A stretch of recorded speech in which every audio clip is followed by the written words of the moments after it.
If you haven't watched my previous videos, basically I run a 3D print design class for kids, where I get them to design a new toy out of clay every week. And after I take a 3D scan of their models with my phone, they end up with a fully functioning 3D printed version the next week. Like that one time we made dragons. I had them design the head of the dragon out of clay, and I promised to stitch them onto a 3D printed dragon body. Like this. And let me tell you, that was a popular week. So I guessed with the popularity of my previous 2 videos that I'd share how I make money running these classes, as well as 11 things I learned teaching kids 3D printing. First being, we can stop the slop. I think it's really easy to assume that this next generation is just destined for hardship and doom once they enter the real world. And to nobody's surprise, I think that this is a product of being overstimulated with technology, which is actually why I usually don't bring my 3D printer with me when I run these classes. I also make sure that there's no phones or iPads in the room, so the kids aren't able to distract themselves. Because it just breaks my heart to see them buried in a screen instead of building social skills. And when these kids get to sit down and make stuff, they're doing stuff that's tactile and physical with their hands. You know how they got us doing paper mache and crafts when we were kids? Well, it turns out they were actually trying to develop our motor skills. So how about that?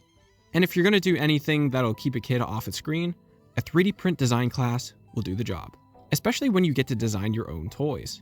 But speaking of design, my second lesson I learned was to design for flexibility. When you give a kid options in regards to what they make, that's when a kid's creativity really shines. And they get to make something that's truly theirs. So one thing I've leaned into is making each project a blank canvas for the kids to impress upon. I usually do this by creating an unfinished part like a tail without a fish. It's these fill-in-the-blank scenarios that give them so much room to make what they want. And I think that freedom is the way to go with things like these. Except for this next one. Don't make the projects too vague. And this lesson really stings if I don't give them an example at the beginning of the class. Because I've had kids hand me a model that would be physically unfeasible to recreate while adhering to the design brief. I actually learned this one week because I made this project where I asked the kids to make a character that would fit alongside this Lego head. And I would 3D print their designs with a stem and then give them one of these Lego heads that I bought in bulk. And some kids really liked this idea. But others, let's just say they didn't really get it. I think the confusion was that they didn't know how to design something for a Lego part, or that they had a hard time putting thought into designing a body when they weren't also making a head. I believe it might have also been a bit of a challenge making an upright body that looks good and is compatible with a Lego piece. Now, in the end, the models did turn out fine, but when I tested this idea out, I think the kids felt like the design constraints were a little too rigid and specific. And I wouldn't have guessed that this project would have gone so sideways, but I suppose you gotta listen to the crowd. Although some kids did break the mold, and instead of making bodies for the Lego heads, they ended up making race cars, putting the head in the driver's seat. One tip I will give is that for your first week, you should do one of the fill-in-the-blank type of projects. And that gets the kids accustomed to the class without having to think outside of the box on their first week. But next up is ask the kids questions and show interest. The biggest takeaway from my childhood was that people weren't very interested in things I did. And it wasn't because of bad upbringing or lack of imagination.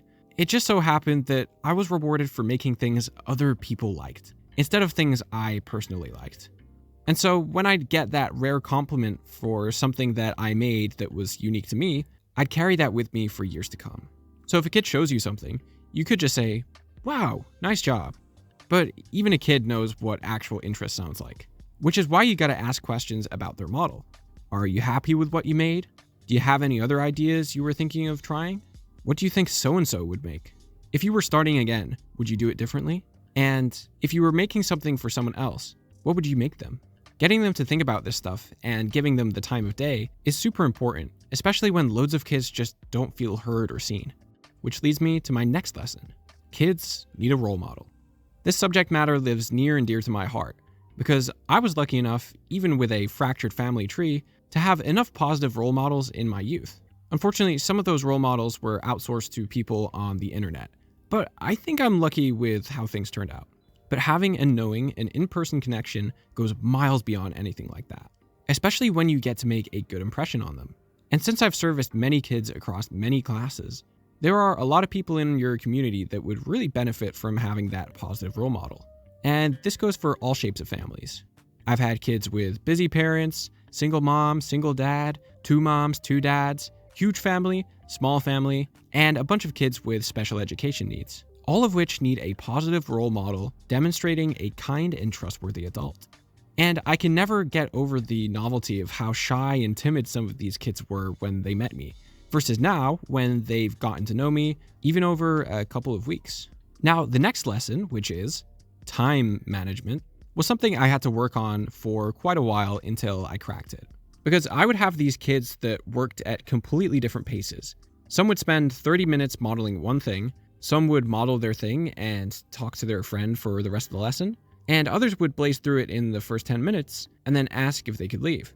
And this was a real problem, especially when their parents are paying me to keep them occupied in a club for 45 minutes. So I had to figure something out.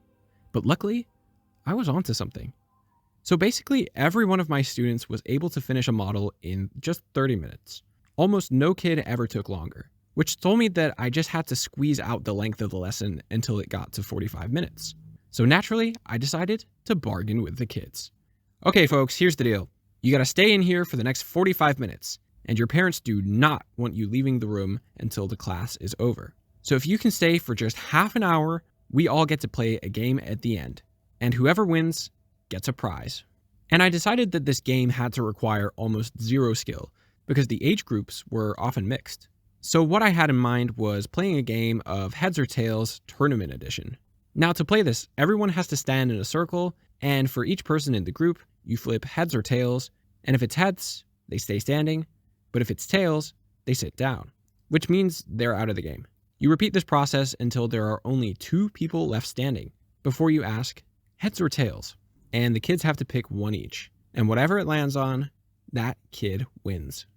And it gives the kids something else to look forward to each week. And with the amount of kids I was able to bring a cool after-school club to, I haven't actually found anybody who does this anywhere else. But after searching the web, I thought about how I could scale this thing. But there's obviously limitations being one person working in one geographic region of the world. So I decided to start my own path and take things to the internet. And if you're watching right now, then my attempt is working. It's all well and good servicing those who live nearby, but it feels like such a wasted potential to not be spreading outside of my area or maybe even outside of my part of the world.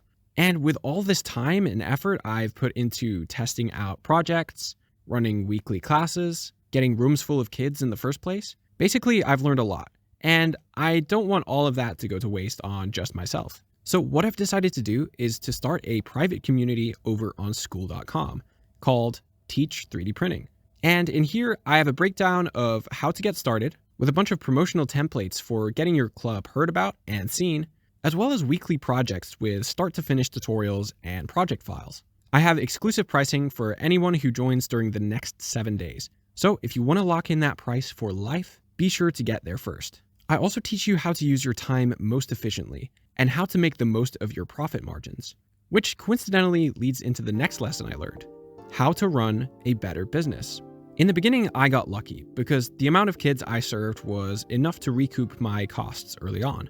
But as you can imagine, in a business like this, when you increase the amount of kids, you increase the amount of time you put into making more models. You know what? I'm probably better off just showing you. So here I have a venue, which for me cost $30 per hour. But you could always get better deals in libraries, community centers, or churches. So let's say each kid gets us $10. And we have 10 kids in back-to-back classes, so 20 kids in 2 hours, minus the $60 for the 2 hours of room rental, which before any other expenses nets us $140. Not bad, but we can do better. Let's keep the same amount of kids, but raise the price to $15 per kid, which gives us $300 minus $60, leaving us with $240. Okay, now here's where it gets deeper, and I love this kind of stuff. So when I was looking around for similar clubs and classes, I went down the art class rabbit hole, and I found places that were charging $80 for a monthly package, running for 1 hour each week, which is $20 per hour per kid.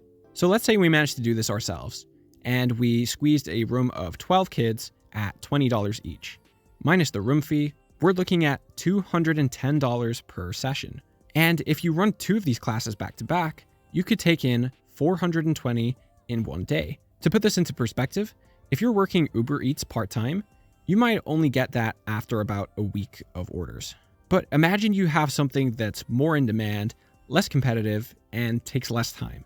Now, doesn't that sound like a better deal? I'll leave a link below to my school community, so if you want to check it out, head over there. But in the meantime, I wanted to get back to something more sentimental, with the next lesson being reward effort. So with the nature of this class being arts and design, as well as serving a range of age groups, the sort of merit that you ought to reward kids with is effort, because it's not age dependent, it doesn't require skill, it just requires good intentions. And I'll share this thing that happened at the end of a class on the final week of term. So this kid who had shown up to every class of mine was waiting for his mom. I can't remember if I've talked about this kid in a previous video, but on his first week, he bawled his eyes out because he was just overwhelmed, not knowing what to make for his first week's project. And keep in mind, this kid was 6 at the time, and he's also autistic. But over the weeks, he started to really settle in. And I would catch him re-explaining things that I said to other kids, so that he could let other people know what to do when they were stuck, which I thought was such a cool development to see for him. Going from a really anxious kid to having the confidence to teach others in his class. So like I said, he's waiting for his mom on the last week, and she finally arrives. So I make a point to recap the weeks with him while his mom is there. And this kid is a mama's boy. So I bring up all the cool models he made. I pointed out that he's been to more classes than any other kid. And I told his mom in front of him that he'd been teaching the other kids what to do each week. And you could just see this kid wriggling around in excitement, looking at his mom for approval. And just like a ton of other parents, she comes up to me after and she thanks me for how much of a difference I made, which is honestly the best thing I could hope to hear. But the benefits go further than that, because lesson number 10 is becoming a better maker. So many of the kids will ask you for help while making stuff, and you got to do your best to show them how you'd make stuff yourself. But this extends beyond working with cheap clay, because each week you'll be printing off hopefully dozens of 3D printed parts, which will require a different skill set to prepare and polish each week. And luckily with the tutorials in my school community, you can become better with your 3D tools with all the step-by-step breakdowns on how I prep my models for 3D printing in Blender. Now, I've been using Blender for the last 10 years, and right now it's easier than ever. And even with a decade of experience, I've kept sharpening my skills and gotten faster during the process. And I hope it shows, because these videos are all animated in Blender. So you're not just learning one skill, you're learning how to 3D scan on the cheap, clean up models, prepare things for 3D printing, and there's a bunch of other tricks you can learn from running these classes. But anyways, on to the final lesson. What you do matters.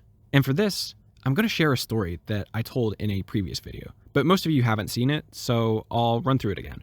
So this one time, this one girl came to my class.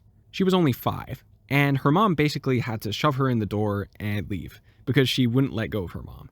But I got her sat down, and we were making pin badges that week. So I give her some clay, I explain what's up, then I just leave her to it. And about halfway through the lesson, I check in on her, and she's made this massive face with what looks like 2 eyes and a mustache. So I ask her about it, and she tells me she's made a creeper from Minecraft. So I tell her, I love Minecraft. Now, unfortunately, she spread that portrait very thin, and so she proceeds to peel her clay off of the table, and it just falls apart. And she looked devastated. She looked at me like she just saw a puppy get thrown off a cliff. So I said to her that next week I'd bring her in a Minecraft creeper head as a badge. And at the end of the lesson, she walks out and finds her mom. And I didn't see her for another week. But she arrived early the next week. So I take her in and I show her the creeper I remade her. And her face just lit up. But not only that, she grabs me by the thumb, because her hands are tiny, and pulls me out of the room to go find her mom. And she's like, "Mommy, the boy made me a creeper." And this girl was so shy and so reserved just a week before. But from that week on, she would not stop yapping, which is just so precious. Then a couple weeks go by, and after one of my classes, the same 5-year-old girl asks me point blank if I want to be her friend. Now, you tell me what's more meaningful than that. So if you want to go ahead and start one of these yourself, I've got a link down below where you can sign up to my school community and get access to my setup guide, new tutorials, and new projects each week. Otherwise, like, subscribe, and share this with someone who you think will care.